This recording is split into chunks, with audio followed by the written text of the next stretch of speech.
A perda de um ente querido é sempre um acontecimento traumático, mas muito mais quando essa pessoa é a única que você realmente ama. Isso aconteceu com uma garota de 20 anos chamada Cira. Tinha vivido com sua tia Mônica toda a sua vida. Ela havia se encarregado de cuidar dela e lhe dar uma educação. Seus pais a abandonaram com apenas 2 anos. Eram muito jovens e envolvidos em assuntos estranhos. Por isso, quando se foram, sua tia não hesitou um só momento em cuidar da pequena. Mônica havia acabado de fazer 18 anos, mas com muito esforço se tornou uma boa mãe. Os avós de Cira haviam deixado uma boa herança, então inicialmente não precisaram se preocupar muito com dinheiro. De qualquer forma, Mônica trabalhava 4 horas por dia para garantir que continuassem tendo uma renda e não ficassem nas ruas. Moravam na casa da família, um apartamento de 2 andares localizado no centro da cidade. Lá, as duas construíram sua casa juntas e foram muito felizes. Apesar da juventude de Mônica, tinha um grande senso de responsabilidade. Pode ser devido à perda precoce de seus pais. Desde muito jovem havia tido que se defender sozinha, e também era perceptível em seu comportamento como mãe de Cira. Conforme a pequena foi crescendo, sua tia foi lhe contando sobre a história de sua família. Tinha claro que não queria esconder nada dela. Então, com apenas 10 anos de idade, Cira sabia perfeitamente o que havia acontecido com seus pais e por que elas duas estavam sozinhas. Anos depois, ficou profundamente grata pela sinceridade de sua tia. Isso lhe permitiu ter uma visão clara de tudo desde bem pequena e agir de acordo. Juntas, formavam uma família, contavam tudo uma à outra e se amavam muito. Então, quando Mônica adoeceu aos 38 anos, Cira desmoronou. Certa tarde, estavam tomando um chá na cozinha quando sua tia lhe disse que não estava bem. Em poucos segundos estava no chão. Havia desmaiado. Algo assim nunca tinha acontecido com ela, então foram rapidamente para um centro de saúde. Lá, eles a examinaram e disseram que devia ser baixa de açúcar no sangue. Mas a história se repetiu mais algumas vezes, em algumas semanas. Então os médicos decidiram fazer testes mais específicos. O resultado foi devastador para elas. Mônica tinha câncer, um tumor cerebral muito avançado e em uma área complicada para operar. Ao ouvir isso, Cira pensou que fosse desmaiar também. Foram para casa juntas e choraram por vários dias seguidos. Nenhuma delas tinha forças para confortar a outra. Era o momento de chorar em silêncio. Quando já não havia mais lágrimas, se sentaram para decidir se Mônica iria operar ou não. As chances de sair com vida da cirurgia eram mínimas. Mas se não fizesse, a operação teria apenas alguns meses de vida e não sabiam em que condições. Cira queria passar mais tempo com ela, então preferiu tentar alguma terapia alternativa. A operação era muito arriscada e não queria ficar sem sua mãe. Mas Mônica queria tentar viver bem, ou não viver nada. Por isso, ela tomou a decisão de se submeter à cirurgia. Os dias que se passaram até aquele momento não saíram de casa. Se dedicaram a ficar juntas, enroladas no sofá e olhando fotos antigas. Mas, ainda assim, os dias passaram rápido e, em seguida, tiveram que se despedir. Resolveram fazer normalmente, como se tivessem certeza de que, em algumas horas, voltariam juntas para casa. Mas os piores prognósticos se cumpriram e Mônica não sobreviveu à operação. Quando o médico saiu ao corredor para dar a notícia, Cira não foi capaz de reagir. Ela não reagiu até que pudesse dizer adeus ao seu corpo. Então, uma vez cumpridas todas as formalidades, se trancou em casa e demorou mais de 2 meses para sair. Sua dor era tão grande que não conseguia imaginar sua vida daquele momento em diante. Então, um dia, enquanto arrumava seu quarto, encontrou uma carta. Era de sua tia Mônica. Nela dizia que, apesar da tristeza, devia seguir em frente por ambas.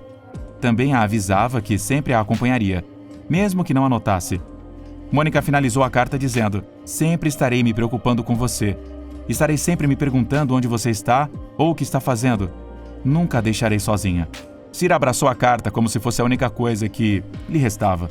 E então, caiu em um sono profundo. Na manhã seguinte, ao acordar, decidiu que precisava seguir em frente e fazer as coisas. Retomou seus estudos, limpou a casa e começou a dar passeios diariamente pelo parque. Conseguiu sair da cama, mas não deixava de estar triste. Tudo o que fazia, fazia por obrigação e não por prazer. Isso era muito perceptível na maneira que tinha de se relacionar com as outras pessoas. Era evidente que ela estava apática, que só queria ficar em casa e sozinha. Seus amigos tentaram animá-la de 1000 maneiras, mas nada funcionava. No final optaram por dar tempo e espaço. Talvez a solidão lhe ajudaria a curar suas feridas. Mas as coisas continuaram piorando. E uma noite, Cira agarrou seu bloco de escrever para ver se escrevendo se distraía. Mas assim que abriu, notou um bilhete que ela não havia escrito. Em um canto leu: "Onde estás, princesa?" E as lágrimas começaram a cair por seu rosto. Sua tia havia deixado aquele bilhete para lhe dar forças. Sem dúvida pensava em tudo. Isso a fez sorrir. E pela primeira vez desde sua morte, dormiu a noite toda. Pela manhã, ela se levantou com um humor muito melhor e enfrentou as aulas mais concentrada e atenta. Seus amigos ficaram felizes ao vê-la fazendo anotações ou quando a viram aparecer no refeitório. Parecia que as coisas estavam indo muito melhor. As semanas seguintes foram muito boas. Cira começou a passar mais tempo com suas amigas. Parou de chorar o tempo todo e até comia com certa normalidade. A vida parecia se endireitar novamente e conseguiu, de certa forma, voltar à sua rotina. Chegou a época de exames e, embora suas notas tenham caído, não reprovou em nenhuma matéria. Foi uma grande conquista, então seus professores a parabenizaram. Todos estavam muito orgulhosos dela. Ela não tinha uma vida fácil e estava se superando. No dia em que lhe entregaram o formulário de notas, nem o olhou. O colocou na bolsa e deixou sobre a mesa da sala. Já à noite, por curiosidade, abriu para ver o que seus professores haviam comentado no boletim. Mas assim que abriu, ela leu algo que a deixou congelada. Em um canto do papel estava escrito: "Onde estás, princesa?" Desta vez a frase não lhe causou felicidade, mas sim medo. O papel vinha direto da universidade. Ninguém mais, em teoria, havia aberto. Estava claro que sua professora não teria feito essa piada de mau gosto. E embora gostasse de acreditar que sua tia a acompanhava, ela não acreditava em espíritos ou que pudessem deixar bilhetes após a morte. Durante os dias seguintes, ficou refletindo sobre o ocorrido. Não conseguia encontrar nenhuma explicação lógica e não podia pedir conselho a ninguém. Então simplesmente decidiu fingir que nada havia acontecido. Tentou seguir com sua vida, mas, depois de alguns dias, voltou a acontecer algo estranho. Como todas as semanas, fez as compras em um supermercado próximo e deixou a nota na mesa da cozinha.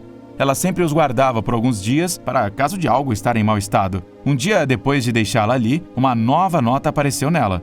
Novamente: "Onde estás, princesa?" Seu coração começou a bater muito rápido. Estava assustada. Os espíritos poderiam realmente deixar mensagens? Pensou ela. Mas, de repente, percebeu uma coisa. A caligrafia era parecida com a de sua tia, mas não era idêntica. O tipo de interrogatório a deixou desconfiada. Então, correu para ver a primeira nota e, de fato, elas eram diferentes. Não haviam sido escritas pela mesma pessoa. Isso foi um alívio por descartar o espírito, mas foi um terror porque alguém estava invadindo sua casa. Não sabia o que fazer. Se chamava a polícia, que a acharia louca, ou se tentaria descobrir algo sozinha. Decidiu optar pela segunda opção por alguns dias. Para fazer isso, o primeiro passo foi fingir que estava saindo de casa, mas permanecer vigiando. Fez isso no dia seguinte. Como todas as manhãs, fingiu que estava indo para a aula. Inclusive chegou até a entrar no ônibus, mas em vez de chegar à faculdade, descia na primeira parada e voltava a pé. Então entrou no café que era justo em frente ao prédio e ficou observando.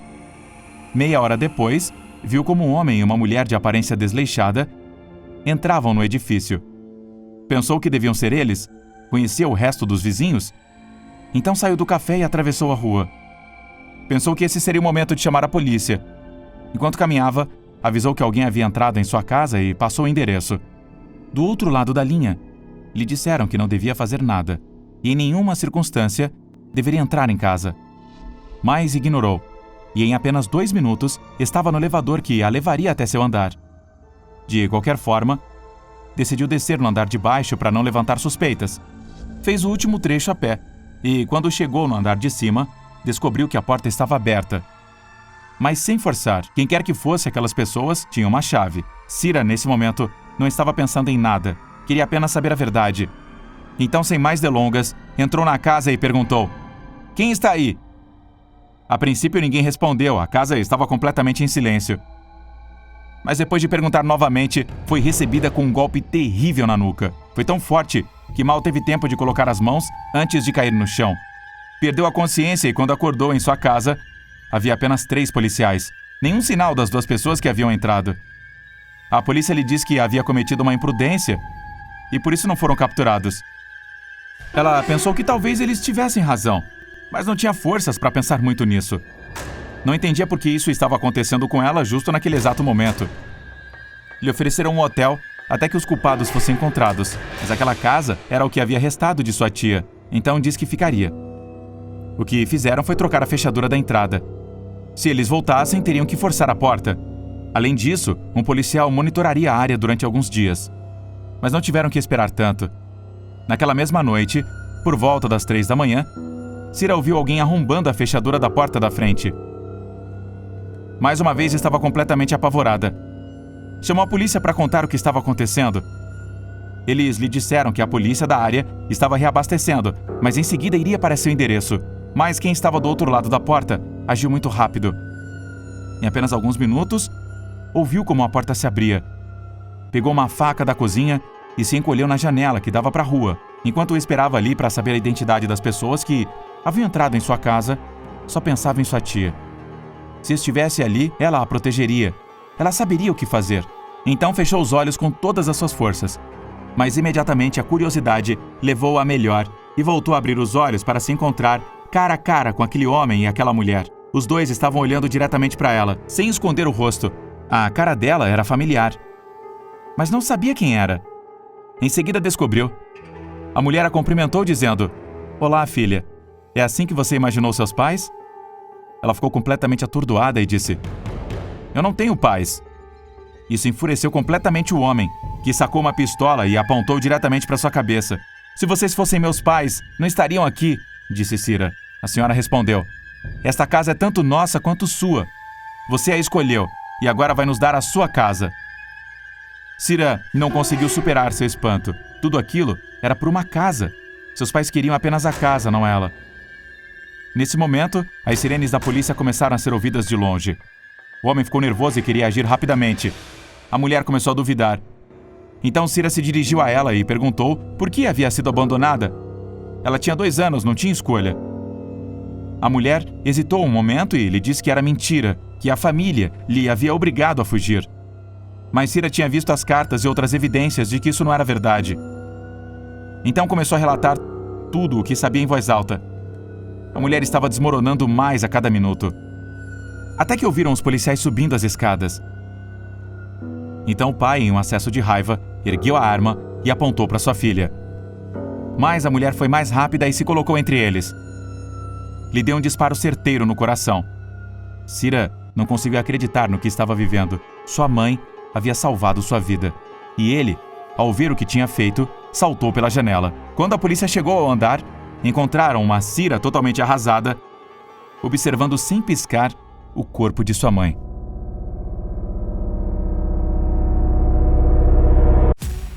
Não se esqueça de se inscrever e deixar seu like se você curtiu.